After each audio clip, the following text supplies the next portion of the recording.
السلام علیکم ورحمۃ اللہ وبرکاتہ۔ بسم اللہ الرحمن الرحیم۔ محترم ناظرین، پھر ایک بار ہمارے اخبارات، رسائل، سوشل میڈیا پورے کا پورا قتل کی مسلسل خبروں سے گونج رہا ہے۔ ایک ہفتے میں 5 قتل، 10 دن میں 8 سے 9 قتل۔ جس دن یہ ویڈیو بن رہا ہے اس دن بھی ایک تازہ قتل کی خبر ہمارے سامنے موجود ہے۔ یہ کوئی سیریل کلنگ نہیں ہے۔ ہر قتل کی واردات، ہر قتل کی وجہ الگ الگ ہو سکتی ہے۔ کہیں جھگڑا ہے، کہیں پیسے کا مسئلہ ہے، کہیں پرانی دشمنی ہے، کہیں لڑکی کا چکر ہے، وغیرہ وغیرہ۔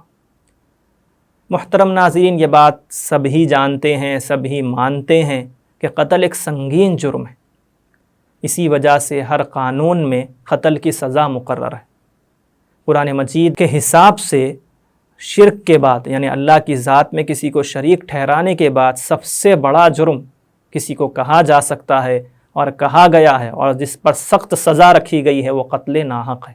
بلکہ قرآن مجید نے یہ تک کہا ہے کہ ایک انسان کا ناحق قتل کرنا تمام انسانیت کے قتل کرنے جیسا ہے، برابر ہے۔ اسی لیے ہر قانون میں قتل کے لیے سزا بھی مقرر ہے۔ لیکن اس کے باوجود دنیا میں روزانہ 1700 چینج قتل ہوتے ہیں۔ اس حساب سے ہر گھنٹے میں 72 قتل ہو رہے ہیں۔ اور ہمارے ملک میں NCRB کے ایک سروے کے مطابق ڈیلی روزانہ 78 قتل ہوتے ہیں۔ اس حساب سے ایک گھنٹے میں 3 انسان قتل ہو رہے ہیں۔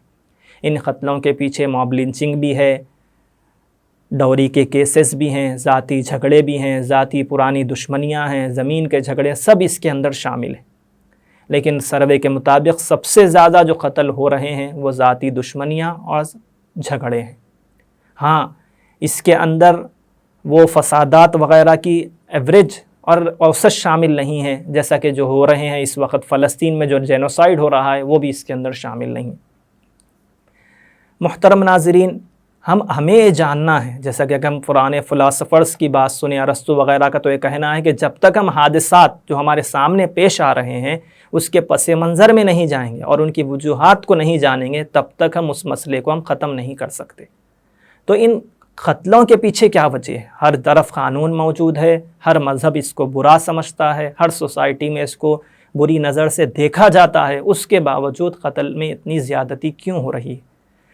تو سب سے پہلے تو یہ بات ہمیں ماننی اور جاننی ہے کہ سب سے زیادہ اور سب سے بنیادی وجہ ان قتلوں کے بڑھنے کی اور عام ہونے کی اور برائیوں کے پھیلنے کی یہ ہے کہ ہماری تعلیمی، اخلاقی اور تربیتی نظام بالکل زوال پذیر ہے، بالکل ختم ہونے کے برابر ہے۔ لوگوں کے اندر نہ تعلیمی طور پہ اضافہ ہے، نہ تعلیم میں بیداری ہے، نہ اخلاقی طور پر ہے، نہ تربیتی طور پر۔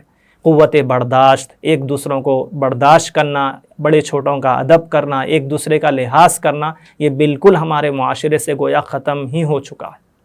سب سے بنیادی وجہ برائیوں کے پھیلنے کی یہی ہے۔ دوسری وجہ غربت، بے روزگاری، وقت کی بربادی، جس کی وجہ سے لوگ مایوسی کے دلدل میں کودتے جا رہے ہیں۔ اور اسی وجہ سے لوگوں کے پاس نہ اپنی جان اور مال کی عزت ہے اور نہ سامنے والے کی جان و مال کی عزت ہے۔ وہ کسی کے لیے بھی اور کسی بھی درجے میں کسی کی بھی جان لینے اور دینے کے لیے تیار ہیں۔ اسی غربت اور مفلسی سے کی برائی کو سمجھتے ہوئے نبی کریم صلی اللہ علیہ وسلم نے باضابطہ غربت اور افلاسی سے پناہ مانگی ہے۔ بلکہ اگر بات کے ریفارمرز جو سوشلزم کے بانی کہے جاتے ہیں، کارل مارکس اور اس سے پہلے ارسطو وغیرہ کی بات سنیں تو ان کا تو کہنا یہ ہے کہ غربت جرائم کی ماں ہے، غربت جرم کے بچے جنتی ہے، غربت چور، ڈاکو اور قاتل پیدا کرتی ہے۔ کارل مارکس کے قول کے مطابق دنیا میں سب سے زیادہ قتل اور سنگین جرائم انہی ممالک میں ہوتے ہیں جہاں پر غربت اور بے روزگاری ہوتی ہے۔ محترم ناظرین، یہ 2 وجوہات ہم نے سمجھے ہیں اور پڑھے ہیں۔ اب اس کے علاوہ ایک اہم وجہ ہے جس کی طرف بھی ہماری توجہ نہایت ضروری ہے، وہ یہ ہے کہ قانون کی بالادستی۔ جس کے ہاتھ میں قوت ہے، جس کے ہاتھ میں طاقت ہے، اس کا خوف بھی لوگوں کے سامنے ہونا چاہیے۔ پھر دوسری چیز اسی کے ساتھ ساتھ یہ ہے کہ لوگوں کو عدل و انصاف کے ملنے کی پوری امید ہونی چاہیے کہ لوگوں کو اگر عدل و انصاف وقت پر مل جائے گا تو لوگ اپنے ہاتھ میں قانون کو لینا نہیں چاہیں گے۔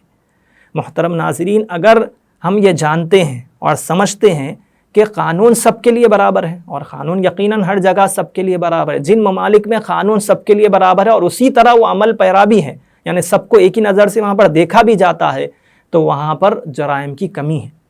اور جہاں پر قانون تو سب کے لیے برابر ہے، قانون تو ایسا ہی بنایا گیا کہ وہ سب کے لیے برابر ہے، لیکن ویسا عملی طور پر نہیں ہوتا، بلکہ جیسا کہا جاتا ہے کہ قانون بڑے لوگوں کے لیے تو ایک مکھڑی کے جالے کی طرح ہے کہ اس کو وہ پھاڑ کر نکل جاتے ہیں، اور غریبوں اور مفلسوں کے لیے وہ مکھڑی کا صحیح جالہ ہے جس میں چھوٹے کیڑے مکوڑے پھنس کر ختم ہو جاتے۔